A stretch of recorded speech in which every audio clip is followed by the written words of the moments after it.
Learning and Development Network International, as part of its role in supporting efficiency in organizations, corporations, and public institutions, hosted the 2023 edition of its annual flagship conference, Champions of Talent Development, in Lagos. In his opening remarks, the president of the LDNI, Dr. Collins Edebiri, shared while the conference is focused on the theme, people, processes, and performances, and highlighted the key expectations. The conference just takes on a new life. The conference you saw last year will never be able to rival the conference you're about to see this year. In terms of content, quality of speakers, and like the chairman rightly said to you, the activities that have been put together to excite you. So there'll be learning, and like you said, there'll be dancing. I really can't wait to see what will happen tomorrow when we begin to dance. So start getting your mind prepared. But like Olumide said, learn first. Let's spend today to learn.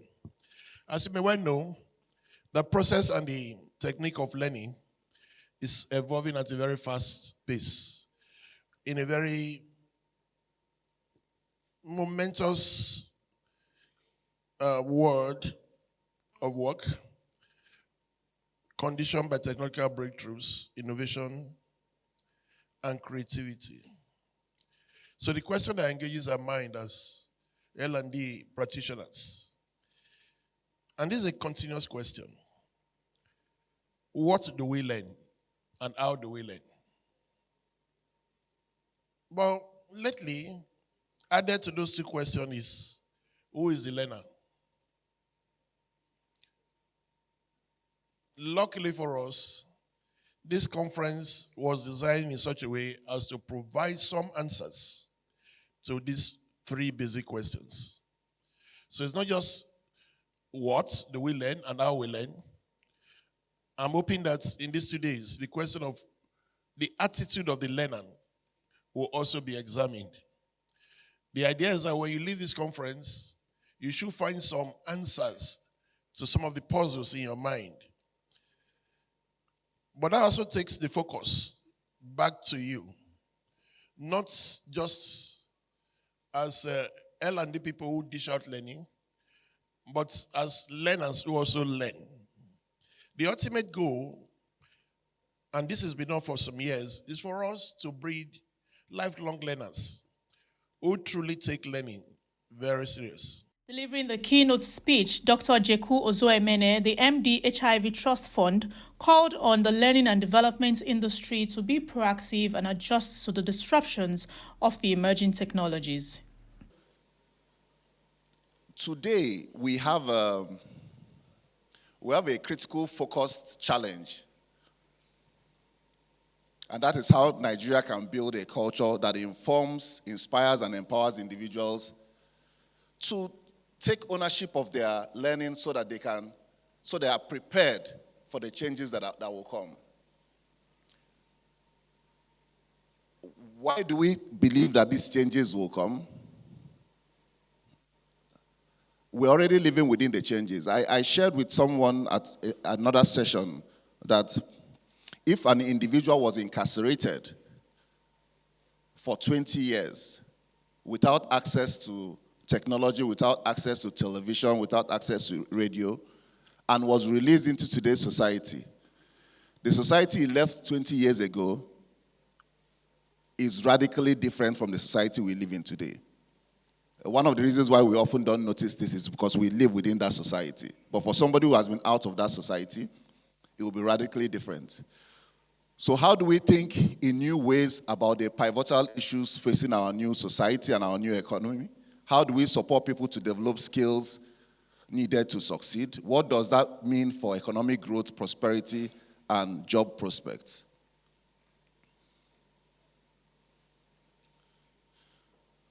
Okay, so where are we? We are in the future. The future is here, is living right with us. We say that we are in the cusp of the fourth industrial revolution. We had the first industrial revolution, which was through the introduction of mechanical production facilities, etc. We have gone through the first, through the third, and now we're in the fourth. And we said that the fourth industrial revolution is a new world economy that's likely to be driven by artificial intelligence, intelligence augmentation, robotics, autonomous vehicles, 3D printing, energy storage, exponential leaps in technological advancement. What that means is that the way we perceive education has changed. Can we begin to understand how education will change with intelligence augmentation? I mean, even ChatGPT has changed education, the way we understand it, and knowledge consumption. So how do we prepare ourselves and how do we prepare our organizations and societies? He also highlighted 4 priority areas that must be addressed for Nigeria to emerge as a strategic learning nation. We have to prioritize learning throughout our lives. It is integral in a context of rapid and continuous change and flux to ensure economic competitiveness and sustainability. So, what is a learning nation? A nation where people can access the right information at the right time to make informed decisions. A nation where learning is accessible and new approaches are deployed to meet changing demands.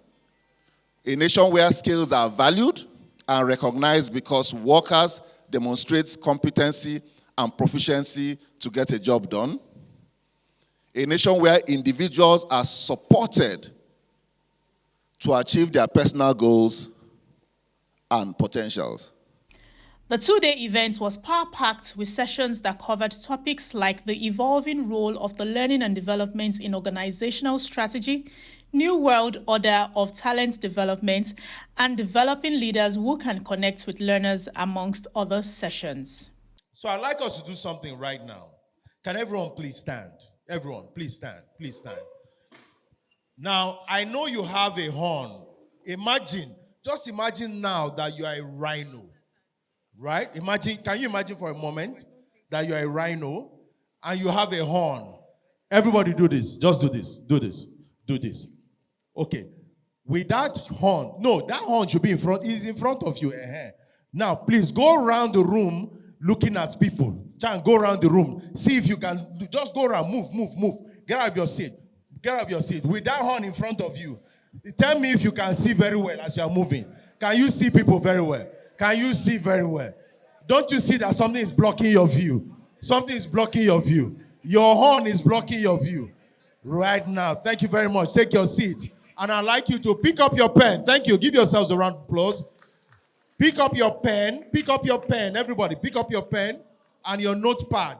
Write down the 3 biggest biases and prejudices that have limited you so far.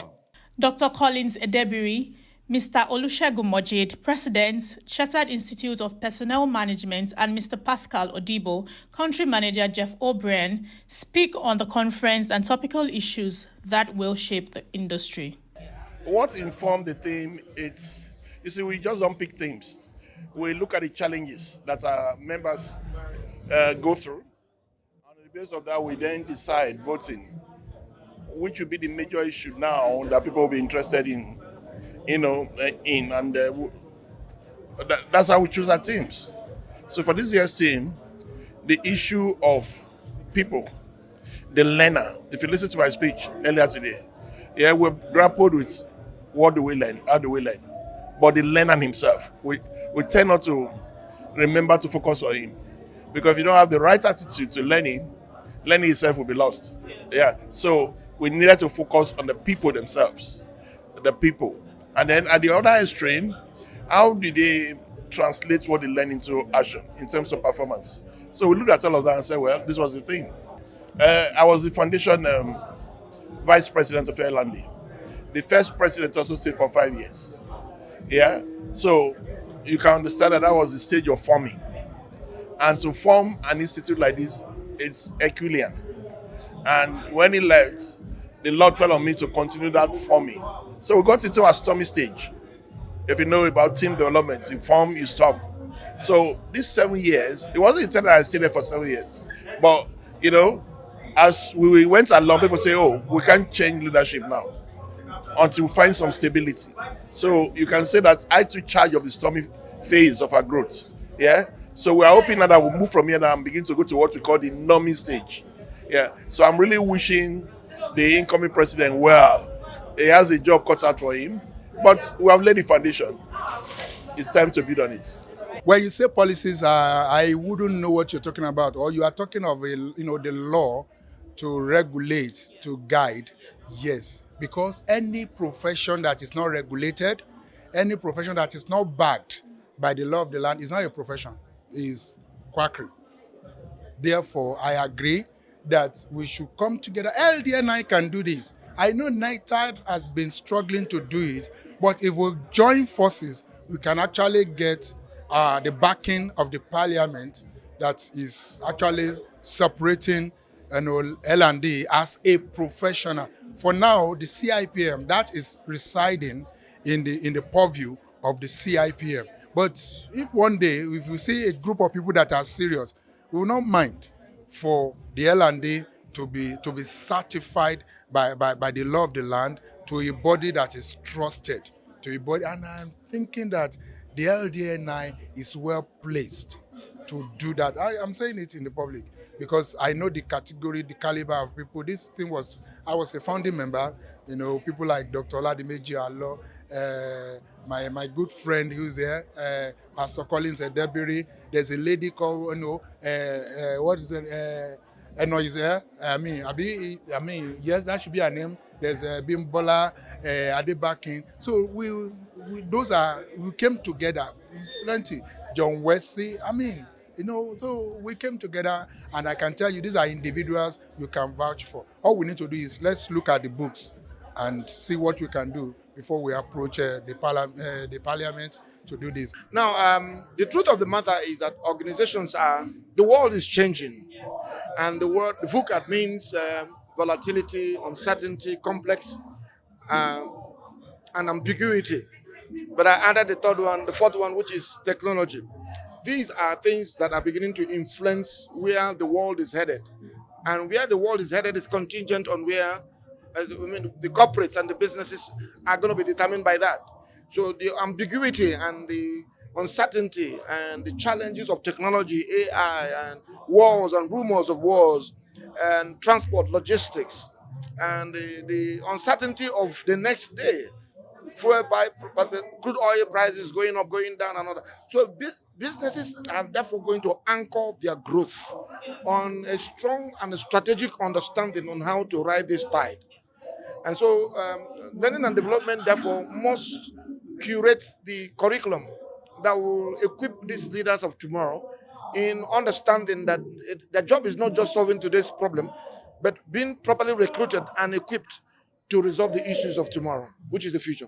With the leadership of Dr. Collins Edebiri handing over to a new dispensation led by Mr. Olumide Ajomale, will lead the LDNI to increased advocacy for enabling policies that will unlock the opportunities for Nigeria to emerge as a strategic learning and development hub in the world.